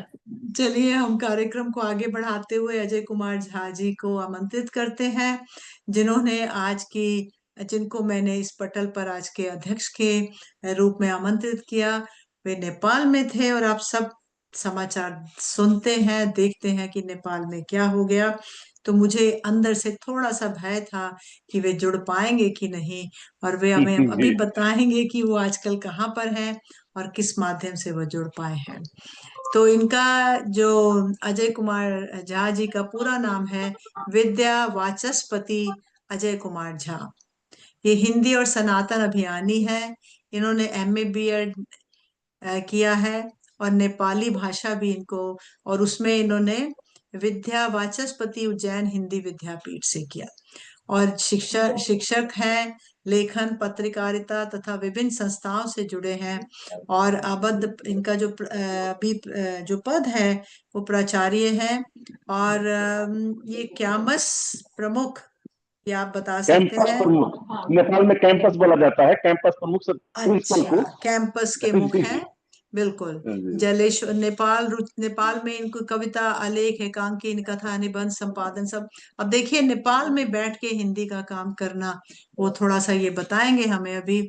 और इनको अष्टावक्र गीता, भगवत गीता का हिंदी में भावानुवाद, काव्य अनुवाद, और इनका किंडल पर 23 पुस्तकों का प्रकाशन, और नेपाल और भारत के दर्जन पत्रिकाओं, अमेरिका और नीदरलैंड से शोध लेख प्रकाशित। तो इतना सम्मान, इतना पुरस्कृत आप हैं। तो मेरा सौभाग्य है कि आज आप निर्मल रोशन साहित्यिक मंच पर हिंदी दिवस के उपलक्ष्य पर अपने कुछ विचार व्यक्त करेंगे। आइए जी। जी जी, धन्यवाद धन्यवाद। और आज के इस मंच पे उपस्थित सभी हमारे अग्रज मनीषियों को कोटि कोटि प्रणाम करता हूँ। आज मैं हिंदी भाषा और लोक भाषा से संबंधित कार्यक्रम, संध्या कार्यक्रम में यहाँ उपस्थित हुआ हूँ उज्जैन में, जो डॉक्टर शैलेंद्र कुमार मिश्रा जी के द्वारा विक्रम विश्वविद्यालय और आज का जो कार्यक्रम था वह महाकवि कालिदास अकादमी में हुआ है, उसमें मैं सहभागी था और विभिन्न लोक भाषाओं पर वहां पर बातें हुई। क्योंकि हिंदी दिवस के उपलक्ष्य में ही यह कार्यक्रम रखा गया है, तो इसलिए भी हम इतना मेहनत करके 3 दिन गाड़ी में बैठ करके, जो नेपाल में कर्फ्यू लगा था उस पर चर्चा करते हैं थोड़ा सा। और यहाँ हम एक उपस्थित हुए। सेकंड अजय कुमार जी, पीछे से किसी की आवाज आ रही है, मुझे दिखाई नहीं दे रहा कौन है। अच्छा, जी आपके जी आपके घर से, ओके सॉरी, अच्छा जी, हाँ जी मेरे। ठीक है जी, तो आप जारी रखिए। हाँ जी जी जी मैडम थी। हाँ, तो अब नेपाल हम लौटते हैं नेपाल। सबसे पहली बात कि आज से 30 वर्ष पहले 2052 साल में काठमांडू में एक कार्यक्रम में मैं महेंद्र पुलिस क्लब ऑडिटोरियल हॉल है, उसमें कार्यक्रम था, उसमें हम गए। उसमें हम देखे कि दीवार पर लिखा हुआ था नेपाली में, जौन चाजो गरी काम बन्या हो तौन चाजो अपनाओ। ये पृथ्वीनारायण शाह का महावाणी था। ऐसे ऐसे कुछ और थे, लेकिन जो इसमें जो प्रयोग हुआ था शब्द जौन तौन, वो शब्द नेपाली भाषा का नहीं है। और उसी समय हम उसको नोट की, ये तो भाषा हमारे यहाँ जो लोकल भाषा है, स्थानीय भाषा है, उसमें बोला जाता है, ये नेपाली में कैसे आया? इसका मतलब ये, और क्योंकि पृथ्वीनारायण शाह के द्वारा बोला गया महावाणी है, तो इसको थोड़ा सा शोध करना पड़ेगा। फिर उसके बाद एक दिन पशुपतिनाथ मंदिर में, उसी क्रम में पशुपतिनाथ मंदिर में देखते हैं कि वहां जो भजन हो रहा है, तो भजन का जो लय है, गीत नेपाली में है, भाषा नेपाली है, परंतु उसका जो लय है, धुन है, वह सारे के सारे हम लोग के यहाँ के। वो अभी हमको खटका कि यहाँ ये धुन ही नहीं मिल पा रहा है नेपाली का, और उधर जो हम लोग मिथिला में, बिहार में, इंडिया में जो भजन गाते हैं, वो शैली है यहाँ। आखिर ये कैसे हो रहा है? उस पर फिर शोध करना शुरू हुआ, अध्ययन करना शुरू किए। उस समय तो ये नेट वगैरह था नहीं नेपाल में, और न मोबाइल थे। फिर बाद में पता चला कि नहीं, ये तो हमारा जो नेपाल का जो इतिहास है, उस इतिहास के साथ वैशाली राज्य जुड़ा हुआ है, नन्देव जुड़े हुए हैं, रामदेव जुड़े हुए हैं, कर्नाट वंश जुड़ा हुआ है, और उन लोगों के द्वारा फिर काठमांडू को अपना राज्य बनाया गया। वहां लोग लिच्छवी वंश के रूप में स्थापित हुए और नेपाल के स्वर्ण काल माना गया। और उस समय में नेपाल में, काठमांडू में हिंदी भाषा और स्थानीय बज्जिका भाषा, मैथिली भाषा, भोजपुरी भाषा में लोग कविता लिखे थे। राजा लोग, प्रताप मल्ल के बारे में बताया जाता है कि वो 7-8 भाषा में कविता लिखे हुए हैं। तो इस तरह से यह हमको लगा कि नहीं, ये जो नेपाली जबरदस्ती सर पे लादा जा रहा है सारे पूरे नेपालियों को, यहाँ राजनीति के कारण यह षड्यंत्र ढंग से यह ऐसा किया जा रहा है। और वहां हम लोग जो पहाड़ी मुल्क के हम लोग बोले जाते हैं, नेपाल में 3 खंड है, एक हिमालय भाग है, दूसरा पहाड़ के भाग है, और तीसरा तराई भाग है। और ये तीनों मिलाकर के 3 करोड़ जनसंख्या नेपाल का है अभी, जिसमें अकेला तराई भाग 1 करोड़ 70 लाख के करीब है। तो ये 1 करोड़ 70 लाख तो आपस में जब भी मिलते हैं तो हिंदी में ही बात करते हैं। यानी कि नेपाल में 1 करोड़ 70 लाख लोग सीधे हिंदी में बात करना चाहते हैं, वो पढ़ना चाहते हैं, वो लिखना चाहते हैं हिंदी में। लेकिन नेपाल सरकार का जो पाकिस्तानी मोड पर जो नेपाल सरकार है, इस कारण वो बार बार हिंदी को नेपाल से विस्थापित करना चाहती है नेपाल सरकार। पहले, आज से 30 साल पहले स्कूल में पढ़ाई होती थी हिंदी, बहुतों स्कूल में, अब थोड़ा सा कम हो गया है। फिर भी इस बीच में हिमालनी एक संस्था है, एक पत्रिका निकलती है नेपाल से हिंदी में, मासिक पत्रिका, उसका मैं नियमित स्तंभकार हूं। उसने एक कार्यक्रम आयोजन किया था हिंदी भाषा के विकास के लिए, जिसमें निबंध प्रतियोगिता किया गया काठमांडू पत्रिका में और पत्रिका से बाहर भी। उसमें 50 से ज्यादा बच्चे भाग लिए थे, निबंध लिखे, फिर उनको सम्मान किया गया। और हम लोग जहाँ है जनकपुर के इर्द गिर्द के स्कूल में जो तराई बेल्ट है, हर एक जगह तो पहुंच पाना कठिन है, क्योंकि सरकार से तो इसमें सहयोग मिलने का कोई सवाल ही नहीं है, असहयोग ही हो जाता है सरकार से। लेकिन जनता खुद उसको पढ़ना चाहती है, सुनना चाहती है, जानना चाहती है। सारे घर में जो टीवी फिल्म चलते हैं वो हिंदी में चलते हैं, सारे लोग हिंदी सुनते हैं, हिंदी साहित्य पढ़ते हैं। और ये सिर्फ तराई में ही नहीं, ये काठमांडू में भी, पहाड़ में भी और हिमालय में भी। और मैं दावे के साथ कहता हूँ, आज के समय में नेपाल के किसी भी कोने में आप चले जाइए, किसी भी जिला में चले जाइए, चाहे वो विकट हिमालय का ही क्यों ना हो, अगर वहां आप हिंदी बोलेंगे तो मजे से जवाब मिलेगा हिंदी में। चाहे हिमालय हो, शेरपा हो, मगर हो, राय हो, गुरुंग हो, कोई फर्क नहीं पड़ता है, वो मजा से हिंदी में जवाब देते हैं और खुश होते हैं। दूसरी बात, नेपाल जिस तरह से भौतिकवादी देश है, उसी तरह से अध्यात्मवादी भी है, दोनों पैरेलल चलता है वहां। और हिमालय के लोग भी, पहाड़ के लोग भी, तराई के लोग भी, ये लोग अध्यात्म से जुड़े हुए हैं, धर्म से जुड़े हुए, जड़ गहरा है यहाँ। तो अध्यात्म धर्म से जुड़े हुए होने के कारण स्वाभाविक है इनको बाध्यता बस हिंदी किताब पढ़ना पड़ता है, हिंदी प्रवचन सुनना पड़ता है। सारे जो हमारे हिंदी में प्रवचन करने वाले बाबा लोग हैं, नेपाल में छाए हुए हैं। एक कबीर के सन्यासी नेपाल में होंगे 50 लाख से ऊपर, जो कबीर को मानते हैं। ओशो के सन्यासी 2.5-3 लाख नेपाल में, जो प्रमाणिक सन्यासी है ओशो के। और ओशो के एक सन्यासी किसी अन्य 1000 पर भारी पड़ते हैं और प्रभावित कर देते हैं।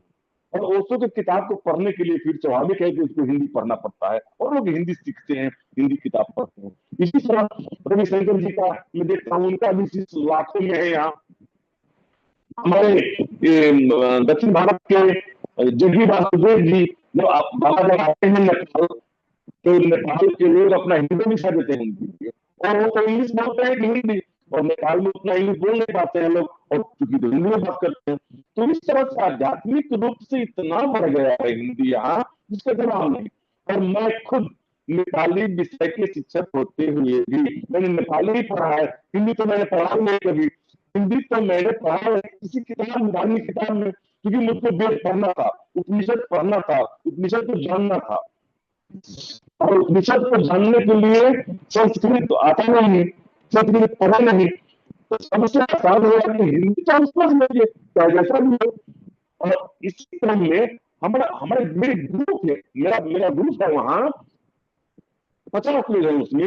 हम लोग चर्चा करते रहते हैं, और हम लोग का 2 महीने, 2.5 महीने पर एक मीटिंग होता है। संस्था है हमारा साहित्य संवर्धन समिति, जिसमें जिस भाषा में आप आओ, जिस भाषा में बोलो, कोई बात नहीं है, सब भाषा के लोग हम जोड़ देते हैं। और जब सब भाषा के लोग जुड़ जाते हैं, तो जब एक मंच बनता है, तो उस मंच पर लोग मैथिली में तो बात करेंगे नहीं, भोजपुरी में बात करेंगे नहीं, क्योंकि वो तो साझा मंच हो गया। और वो साझा मंच को चलाने के लिए एक ही भाषा है, एक ही उपाय है कि हिंदी में बोला जाए, और सब लोग हिंदी में बोलते हैं। इसका मैंने 6 मई को, 6-7 मई इस बार कभी जो बीता है, 6-7 मई को मैंने कार्यक्रम किया था मानस पर, मानस मंथन उसका शीर्षक था। और उस शीर्षक में भारत से हमारे कटनी से मित्र लोग आए थे, हिमाचल से आई थी आशा शैली दीदी, उसके बाद भोपाल से आए थे, इंदौर से आए थे, अलीगढ़ से आए थे डॉक्टर दिनेश प्रसाद जी। इसी तरह से 10-12 राज्य से लोग आए थे वहां। और उस मंच पर और हमारे नेपाल के भी मित्र लोग थे बहुत सारे, और सारे के सारे प्रोफेसर, विद्वान लोग, क्योंकि विषय ही ऐसा ही था। तो उस मंच पर अब दूसरा भाषा वहां चलने वाला हुआ नहीं, अब तो वहां हिंदी में ही बोलना पड़ेगा, उपाय नहीं था। लेकिन जो अतिथि लोग हैं बाहर के, वो नेपाली समझेंगे नहीं, मैथिली समझेंगे नहीं। तो इस तरह से हम लोग एक मनोवैज्ञानिक नहीं थे कि यहाँ हिंदी को कैसे स्थापित किया जाए, कैसे माहौल बनाया जाए। तो इस तरह से हम लोग करते रहते हैं। क्योंकि पहले बोल दिए कि सरकार का हम लोग को सहयोग मिलता नहीं है, और जो अन्य भाषा अन्य अन्य मिशनरी लोग हैं वहां, जो खास करके ईसाई मिशनरी लोग हैं, उन लोगों को पैसा की कोई कमी नहीं है। तो INGO वगैरह चलाते हैं और लोग बहुत भीतर से डिस्टर्ब कर देते हैं, ऐसा हम कहना चाहेंगे। यहाँ अभी जो हुआ है नेपाल में आंदोलन, उस आंदोलन के पीछे 20 करोड़ रुपया खर्च हुआ है जो बाहर से ही आया, और 2 दिन में पूरा सत्ता को क्रैश कर दिया, सारा सिस्टम तोड़ दिया वहां 2 दिन में।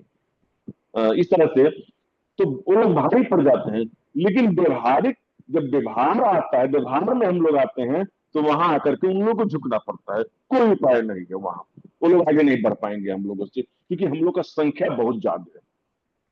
और रही बात कि जैसे सरकारी स्कूल में पहले हिंदी पढ़ाई जाती थी, उसको सरकार ने रोक दिया, और वह एक प्रकार से जो वामपंथी धार है नेपाल में, उसके प्रभाव के कारण, चीन के प्रभाव के कारण, और एक यूरोपियन प्रभाव भी है यहाँ, उसके कारण रोका जा रहा है, किसी तरह रोको। लेकिन मैं देख रहा हूं कि संस्थागत रूप से लोग बंद कर दिए, कमजोर कर दिए हिंदी को, लेकिन व्यवहारिक रूप से इतना बढ़ गया कि अब समझ नहीं आ रहा, मतलब पूरा नेपाल बोलता है। अब जहां जाइए, बोले है जहां जाइए, उसमें आप जाइए, उन लोग आपसे हिंदी में ही बात करेंगे। जो नेपाली भाषी है, जनजात नेपाली भाषी है, वो हिंदी में ही बात करेंगे आपसे। वो जान रहे कि इंडियन वेशभूषा है, इंडियन ड्रेस है, तो पहले हिंदी बोलना शुरू कर देंगे। तो कितना प्रभाव पड़ा है क्लियर है। और एकेडमिक से रुका रहे, इससे कोई फर्क नहीं पड़ता, ज्यादा फर्क हम पड़ते हुए नहीं देख रहे हैं। और अब मेरा जो हुआ, हम लोग चर्चा भी, मैं अपना चर्चा भी रखता हूँ जगह जगह पर, कि मैंने अष्टावक्र गीता को काव्यानुवाद किया। कुछ काव्यानुवाद को नेपाल में अगर हम नेपाली में करते तो पढ़ता कौन? ये 20 लाख आदमी है जो यहाँ नेपाली पढ़ते हैं, प्योर नेपाली भाषा जानते हैं। ये 20 लाख में कितने होंगे इतना गहरा आध्यात्मिक जो उसको पढ़ना चाहेंगे? लेकिन अगर मैंने हिंदी में लिखा है तो हो सकता है कि हमारा नेपाली हिंदी है, बोलते हैं कि हमारा नेपाली हिंदी है, जैसे बंगाली हिंदी है, मराठा के महाराष्ट्र की हिंदी है, तो हमारा नेपाली हिंदी है। तो उसमें आप जो गलत हो, थोड़ा मोड़ा गलत होगा, उसको हम लोग इग्नोर करते हैं। आप सिखा दीजिए, बता दीजिए, उसमें सुधार करेंगे, उन्हें लोग सुधार करेंगे। लेकिन हम जगह जगह बोलते हैं कि हमारा नेपाली हिंदी है। और जिस प्रदेश में मैं हूं अभी, नेपाल के 7 प्रदेश में, मध्य प्रदेश के सरकार ने ही हिंदी भाषा को यहाँ सरकारी भाषा बनाया जाए, ऐसा प्रतिवेदन प्रस्तुत किया था संसद में। फिर उस पर कांग्रेस एमएलए से विरोध हुआ, और भी भाषा के लोग थोड़ा सा विरोध करना शुरू किए, उसको रोक दिया गया है। लेकिन यहाँ एक तथ्य आ चुका है कि हिंदी भाषा को सरकारी भाषा बनाया जाए मध्य प्रदेश में। और एक यह सर्वमान्य भी है। अजय जी आपको इसको थोड़ा संक्षिप्त में खत्म करना होगा। संक्षिप्त कर दूं? हाँ जी, अब आप इसको हाँ जी प्लीज कर दीजिए, क्योंकि टाइम हो गया, काफी टाइम, सॉरी हो गया जी। तो मैं कुल मिलाकर के मैं यह कहना चाहता हूं कि हिंदी नेपाल हो, अच्छा है संसार, दुनिया, सबको एक दिन सीखना होगा, लौटना होगा उस पर, और वो तो लौट रहे हैं।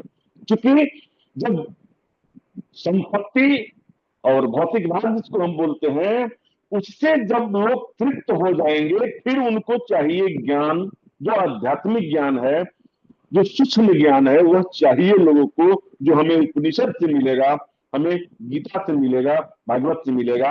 इसके लिए फिर लौट करके उन लोगों को आना होगा। और इस्कॉन इसका प्रमाण है कि सबको हिंदी सिखाते जा रहा है पूरी दुनिया में इस्कॉन, क्योंकि सबको राधे राधे करवाना है, कृष्ण से जोड़ना है, गीता, भागवत और उपनिषद से जोड़ना है।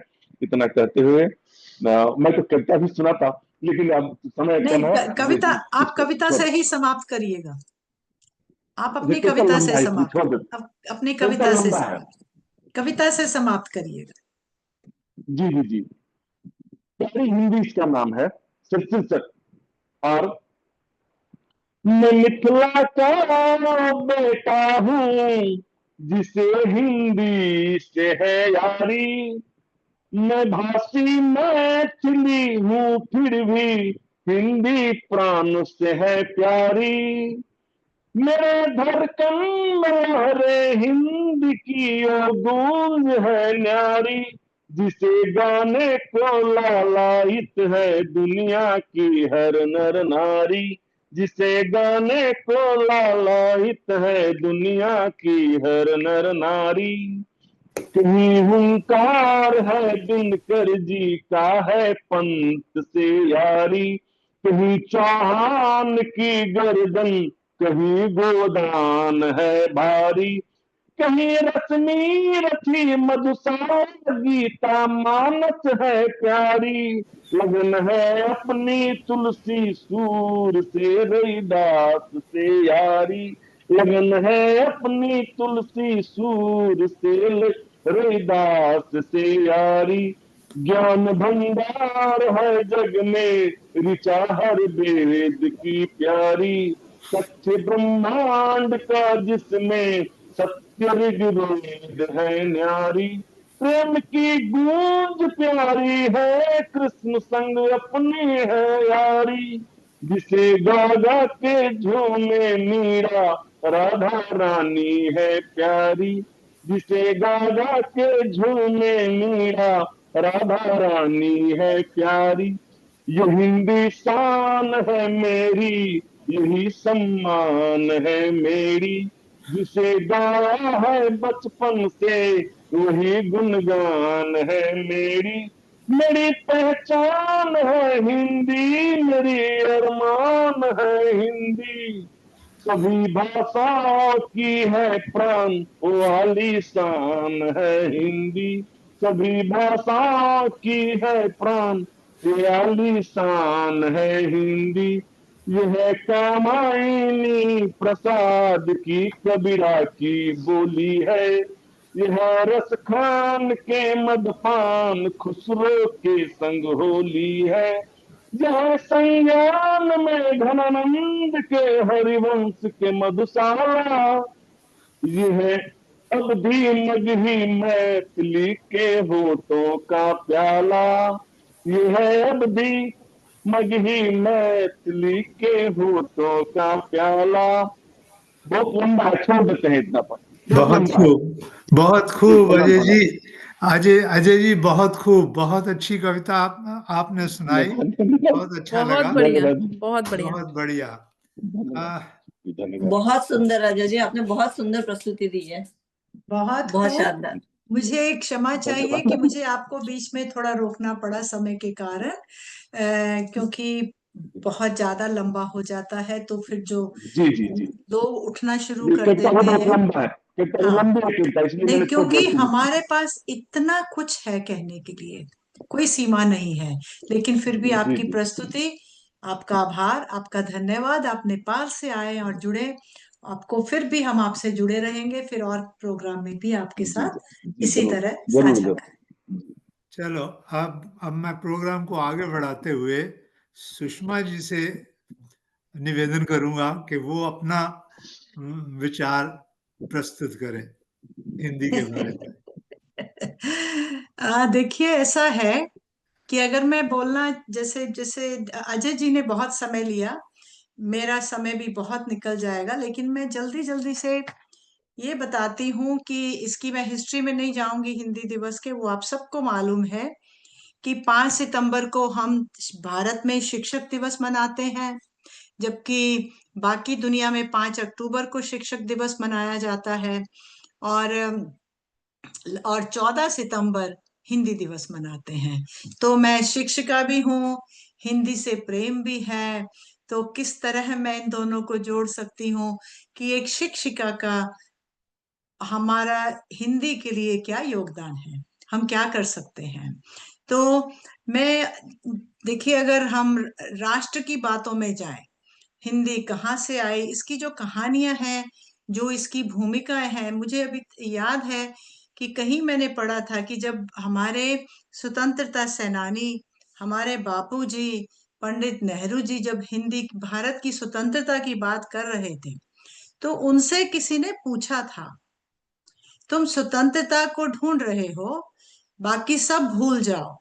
तुम्हारे भारत में तो अपनी एक भाषा भी नहीं है।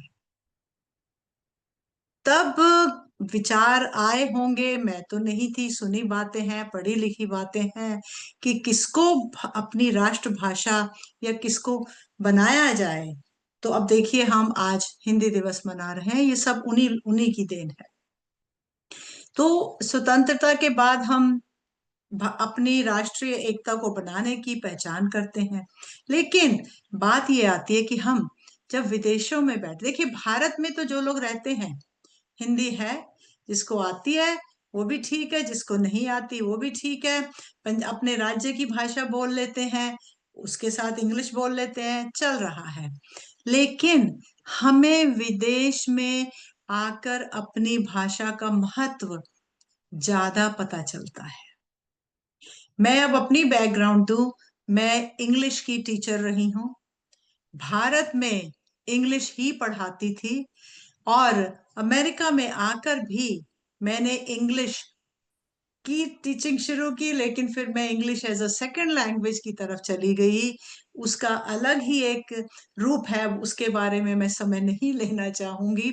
लेकिन अब मैं भाषा के साथ कैसे जुड़ी, क्योंकि जब हम इस देश में आते हैं, जैसे कि इंदु जी ने भी बताया, अपनी शुभ्रा जी ने भी बताया, कि हम अपने आप को अपनी संस्कृति, अपनी मूल भूमि के साथ जोड़ना चाहते हैं, तो सबसे पहले हम क्या करते हैं, जैसे हमने किया बहुत वर्ष पहले, लगभग 35 वर्ष पहले, सबसे पहले हमने ढूंढा कि वो कौन सी जगह है जहां जाकर मुझे अपने जैसे लोग मिलेंगे।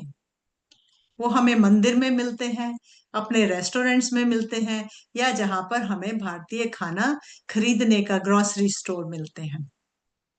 इस तरह हमने अपने हिंदी भाषा के साथ, हिंदी भाषियों के साथ जुड़ना आरंभ किया।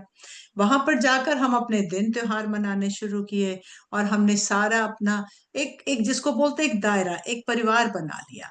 लेकिन मैं अब थोड़ा सा अपने एजुकेशन की तरफ जाना चाहूंगी, कि वो ठीक है कि हम जुड़ गए, हमें अपने अपने हिंदी हिंदी भाषा बोलने वाले मित्र बन गए, मिलना जुलना शुरू हो गया, आना जाना शुरू हो गया, होली, दिवाली, करवा चौथ, जागरण, जितने भी दिन त्योहार, बैसाखी, सब हम लोग मनाते रहे। लेकिन अब मैंने जैसे कहा कि मैं अमेरिका में आकर अंग्रेजी की दूसरी भाषा की एक टीचर बन गई, और मैंने वहां पर एक अध्यापिका के रूप में जब काम शुरू किया, तो मैंने देख रही थी कि वहां पर हर स्कूल में, एलिमेंट्री स्कूल से लेकर हाई स्कूल तक, बच्चों को एक विदेशी भाषा पढ़नी पड़ती है, जिसको फॉरेन लैंग्वेज कहा जाता है। तो देखा, किसी स्कूल में 2-4 भारत के बच्चे हैं, किसी स्कूल में 3 हैं, किसी क्लास में 5 हैं। तो इस तरह कोई ऐसा कोई रूप नहीं था। लेकिन उस सबको सीखते सीखते मैं जब आगे बढ़ने लगी, तो मैं कुछ वर्षों में वहां पर असिस्टेंट प्रिंसिपल बन गई थी, एक हाई स्कूल में। उस समय मेरी पोजीशन ये हो गई कि मैं एडमिनिस्ट्रेटर्स के साथ एक कैबिनेट, जिसको बोलते हैं स्कूल कैबिनेट, उसमें बैठती थी। वहां पर फिर मैंने सवाल शुरू किए कि आपके स्कूल में स्पेनिश और फ्रेंच पढ़ाई जाती है, चाइनीज पढ़ाई जाती है, भारतीय भाषा हिंदी क्यों नहीं पढ़ाई जाती? क्योंकि 2-4 बच्चे मिल जाते थे हिंदी के। उसका कारण होता है कि नंबर नहीं है हमारे पास। आपके अगर 20 बच्चे आप इकट्ठे कर लो एक क्लास के, तो न्यूयॉर्क, मैं अमेरिका की बाकी छोड़कर बात न्यूयॉर्क स्टेट की बात करना चाहूंगी, तो मुझे उन्होंने ये कहा कि न्यूयॉर्क अपने हिंदी भाषा बोलने वाले अगर 20 बच्चे इकट्ठे हो जाएं एक लेवल के, तो हम आपकी क्लास कल को शुरू कर सकते हैं। वो तो बहुत बड़ी चुनौती थी ना, एक स्कूल में एक लेवल पर 20 बच्चों को इकट्ठे करना। फिर मैंने देखा कि कुछ भाषाएं थी जो कि, जैसे फिलीपींस थी, रशियन थी, पोलिश भाषा थी, जिसका वहां पर, जिसकी परीक्षा होती थी, जिसका एग्जाम लिया जाता था। तो मैंने कहा ये तो आप लोग पढ़ाते नहीं हो, ये परीक्षा कैसे होती है? ये फिर मुझे समझ लगा कि New York state department of education में कमिश्नर्स के कुछ रेगुलेशंस हैं। जिसमें कोई बच्चा अपनी मूल भाषा को अपने देश में 10 वर्ष की उम्र तक पढ़कर अगर आता है तो उसको ये परीक्षा लेने का अधिकार होता है। अगर कोई भारतीय अपने देश में 11 साल की उम्र में आता है तो उसको 1 साल का क्रेडिट मिल जाएगा कि उसने हिंदी पढ़ी हुई है, तो उसको ये एग्जाम लेने की जैसे कि छुट्टी मिल जाती है, स्वतंत्रता होती है। तो मैंने फिर उस पर काम किया, तो मुझे आज बहुत गर्व महसूस हो रहा है बताते हुए कि 2007 में, जबकि मैं असिस्टेंट प्रिंसिपल थी और मैं डिपार्टमेंट ऑफ भाषा भाषा के जो डिपार्टमेंट था, लैंग्वेज डिपार्टमेंट में एक्सपर्ट जैसे LS होता है, इंस्ट्रक्शनल सपोर्ट स्पेशलिस्ट के रूप में काम कर रही थी, तो मैंने हिंदी की परीक्षा न्यूयॉर्क स्टेट डिपार्टमेंट में 2007 में आरंभ करवा दी थी। अगर आप इस बात को गौर से देखें, मैं कह रही हूं कि 2007 में New York state department of education में हिंदी की परीक्षा आरंभ हो गई थी और वो परीक्षाएं अभी भी चल रही हैं, क्योंकि हमने बिल्कुल New York state department of education के स्टैंडर्ड्स को लेकर, उनके जिस तरह बाकी एग्जाम बनते हैं, बिल्कुल उसके 4 पार्ट्स को लेकर हमने स्पीकिंग, रीडिंग, राइटिंग, लिसनिंग जो होती है उसको लेकर इम्तिहान बनाए थे और वो अभी भी चल रहे हैं। अब तो मैं वैसे 25 वर्ष वहां काम करके मैंने रिटायरमेंट ले चुकी हूँ, लेकिन यहाँ मैं ये बताना चाहूंगी कि उधर से मैंने स्कूल से रिटायरमेंट लेके क्वींस कॉलेज न्यूयॉर्क सिटी का जो है, जिसको क्यूनी बोलते हैं, वहां पर मैंने वर्ल्ड लैंग्वेज डिपार्टमेंट में, सर्टिफिकेशन ऑफ टीचर्स के डिपार्टमेंट में मैंने काम किया एडजंक्ट लेक्चरर के रूप में। और उस डिपार्टमेंट में डॉक्टर जेनिफर रेड्डी जी, जो मेरी सहयोगी, जो हमारे यहाँ टीचर्स को ट्रेनिंग देने भी आती थी, उन्होंने उसमें हिंदी, उर्दू, पंजाबी, बंगाली, बाकी स्पेनिश, चाइनीज, कोरियन, ये भाषाएं तो थी, इसकी सर्टिफिकेशन शुरू कर दी। लेकिन मुझे दुर्भाग्यवश ये कहना पड़ता है कि मैंने चाइनीज, कोरियन उन विद्यार्थियों को टीचर की ट्रेनिंग दी, लेकिन हमारे हिंदी के लिए एक भी नहीं आया। वो डिमांड नहीं है तो सप्लाई क्या होगी। और स्कूल में अब मैं ये बताना चाहूंगी, यहीं पर इसको समाप्त नहीं करूंगी, 2007 में जब हिंदी का रीजन्स का एग्जाम बन गया New York state department of education में, जितने भारतीय आए, इतने बच्चों के हमने एग्जाम लिए, हर साल हम उनका इम्तिहान लेते रहे और उनको वो इम्तिहान के क्रेडिट मिलते रहे और वो इम्तिहान अभी भी है। तो 2007 में ही उसी परीक्षा के कारण John Adams high school New York city में, एक हाई स्कूल है क्वींस में, उसमें हिंदी की मैंने कक्षा आरंभ करवा दी थी। वो कक्षा 4 वर्ष चली। 5वें वर्ष जो वहां पे असिस्टेंट प्रिंसिपल थे वो कहीं और प्रिंसिपल बनकर चले गए, उसके बाद किसी ने फॉलो अप नहीं किया, वही डिमांड नहीं थी, पेरेंट्स नहीं गए आगे, तो वो कक्षा 4-5 साल के बाद समाप्त हो गई। लेकिन अब मैं एक और आपको अच्छी बात बताना चाहूंगी कि कई बातें, देखिए, हर देश में शिक्षा को सपोर्ट करने के लिए बहुत कुछ किया जाता है। तो जैसे कहा है कि अमेरिका में हर हाई स्कूल के बच्चे को फॉरेन लैंग्वेज की सर्टिफिकेट एग्जाम लेना पड़ता है। 9/11 के बाद अमेरिका में भाषाओं के ऊपर थोड़ा सा और रूप बदला। उन्होंने, बुश प्रेसिडेंट ने, जिसको इसको बुश इनिशिएटिव बोलते हैं, 2007 में फॉरेन लैंग्वेजेस को पढ़ाने के लिए उन्होंने एक फेडरल ग्रांट शुरू किया था। तो 2000, उसका नाम है स्टार टॉक, STARTAL के, star talk foreign language grant थी जो मिलती थी। तो मुझे भगवान की दया से 2008 से शुरू किया मैंने वो, तो 2019 तक, जब तक वो ग्रांट मिलती रही, बीच में 1 वर्ष नहीं मिली थी, तो मिलती थी, उस धन के साथ हमने मिडिल स्कूल, हाई स्कूल के बच्चों को समर में क्लासेस दी, उन बच्चों को हिंदी के क्रेडिट्स मिले और उन बच्चों ने रीजन्स की परीक्षाएं भी ली। लेकिन अभी तक किसी भी स्कूल में प्रॉपर, जिसको रेगुलर हिंदी की कक्षाएं हैं, वो नहीं मैं चला पाई। उसके बहुत से कारण हैं, इसलिए मैं उसके ऊपर अधिक समय नहीं लगाऊंगी। बस इतना ही कहना चाहूंगी कि अभी इसके लिए बहुत से काम करने आवश्यक हैं। अब ये तो हो गया शिक्षा के लिए। अब हम इसको हिंदी दिवस के लिए हम काव्य गोष्ठी करते हैं, हम सांस्कृतिक कार्यक्रम करते हैं। मैं अखिल विश्व हिंदी समिति के साथ जुड़ी रही, भारतीय कॉन्सुलेट में भी जाते हैं। लेकिन अभी क्या है कि अगर आप नोट करें, जैसे शुभ्रा जी ने भी कहा और इंदु जी ने भी, कि यहाँ पर संडे स्कूल, कम्युनिटी स्कूल और जो जैसे कि विद्या भारती भवन में भी हिंदी की क्लासेस लगती थी और कई जगह लग भी रही हैं। तो अभी भारत के लिए हिंदी को और बढ़ावा देने के लिए हमें बहुत कुछ करना पड़ेगा।